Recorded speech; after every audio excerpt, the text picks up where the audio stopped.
আসসালামু আলাইকুম ভিউয়ার্স। আজকে চলে এসেছি ঈদের একটি স্পেশাল রেসিপি নিয়ে। রেসিপিটা অবশ্যই গরুর মাংসের রেসিপি। দেখে নিশ্চয়ই বুঝতেই পারছেন কুরবানির প্রথম মাংসটা কিভাবে রান্না করবেন সেই রেসিপিটাই আজকে আপনাদেরকে দেখাবো। রেসিপিটার সাথে থাকবেন, আশা করছি আপনাদের কাছে ভীষণ ভালো লাগবে। গরুর মাংস কিন্তু আমরা সবাই রান্না করতে পারি, কিন্তু সঠিক মশলা সঠিকভাবে ইউজ করলে মাংসের টেস্ট আরো দ্বিগুণ বেড়ে যায়। তাহলে চলুন ভিউয়ার্স দেখে নেই কুরবানি ঈদের প্রথম মাংসটা আমি কিভাবে রান্না করলাম। এখানে আমি 4 কেজি পরিমাণে মাংস নিয়েছি। মাংসগুলো ভালোভাবে ধুয়ে পরিষ্কার করে নিয়েছি। এখন এক এক করে মশলাগুলো দিয়ে দিব। দিয়ে দিলাম পেঁয়াজ, সাথে দিয়ে দিব রসুন। ভিউয়ার্স, এখানে আমি পেঁয়াজ দিয়েছি 250 গ্রাম পরিমাণে এবং রসুন দিয়েছি 200 গ্রাম পরিমাণে।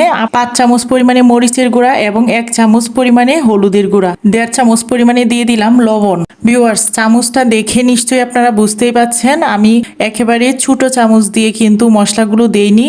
7-8টা তেজপাতা এবং 11টা এলাচ, সাথে 5-6 টুকরো দারুচিনি দিয়ে দিলাম। রান্নার রেগুলার সয়াবিন তেল। তেলটা আপনাদের পছন্দ অনুযায়ী দিয়ে দিবেন, যে যেমন তেল খেতে পছন্দ করেন। তবে আমি এত বেশি তেল দিব না, কারণ যেই মাংসটা আমি রান্না করার জন্য নিয়েছি সেই মাংসে প্রচুর পরিমাণে চর্বিযুক্ত মাংস আছে। তাই এ পর্যায়ে মশলার সাথে মাংসটা ভালোভাবে মিশিয়ে নিব।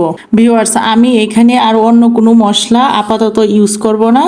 রান্নার ভিতরে বাকি মশলাগুলো ইউজ করব। কুরবানি ঈদে কিন্তু আমরা সবাই অনেক ব্যস্ত থাকি, আর এই ব্যস্ততার মাঝেও একটু সময় বের করে আমার মতো কে কে কোনো একটা রেসিপি তৈরি করেছেন আমাদের ভিউয়ার্সদের জন্য, তারা অবশ্যই কমেন্টে জানাবেন। মাংসটা একসাথে মিক্স করা হয়ে গিয়েছে। এখন ঢাকনা দিয়ে ঢেকে চুলায় বসিয়ে দিলাম। চুলায় বসিয়ে দেওয়ার পর চুলার আঁচটা আমি হাই হিটে রেখে রান্না করেছি। ভিউয়ার্স, আমি নিশ্চয়ই দেখতেই পাচ্ছেন মাংসটা রান্না করেছি মাটির চুলায়। মাটির চুলায় মাংসটা রান্না করেছি এই জন্য যে একটু তাড়াতাড়ি হয়ে যাবে। গ্যাসে এত বড় কড়াই বসাতেও একটু সমস্যা হবে এবং রান্না করতেও অনেকটা সময় লাগবে। এখানে আমি সবগুলো মশলা বেটে নিয়েছি। এখন দিয়ে দিলাম আদা বাটা। আদা বাটা দিয়ে দিব 3 চামচ। ধনিয়া বাটা দিয়েছি 3 চামচ পরিমাণে এবং জিরা বাটা দিয়েছি 4 চামচ পরিমাণে। মাংসের সবগুলো মশলা দেওয়া শেষ হয়ে গিয়েছে। এখন শুধু চুলার আঁচটা মিডিয়াম টু হাই হিটে রেখে রান্নাটা কমপ্লিট করলেই হয়ে যাবে। তবে বাটা মশলাগুলো দেওয়ার পর অবশ্যই মাংসটা নাড়াচাড়ার ভিতরে রাখতে হবে, নয়তো নিচে লেগে যেতে পারে। সো ভিউয়ার্স, মাংসটা রান্না আমার কমপ্লিট। ভালো লাগলে অবশ্যই ফ্রেন্ডস ফ্যামিলির সাথে শেয়ার করবেন। ভালো থাকবেন সবাই। আল্লাহ হাফেজ।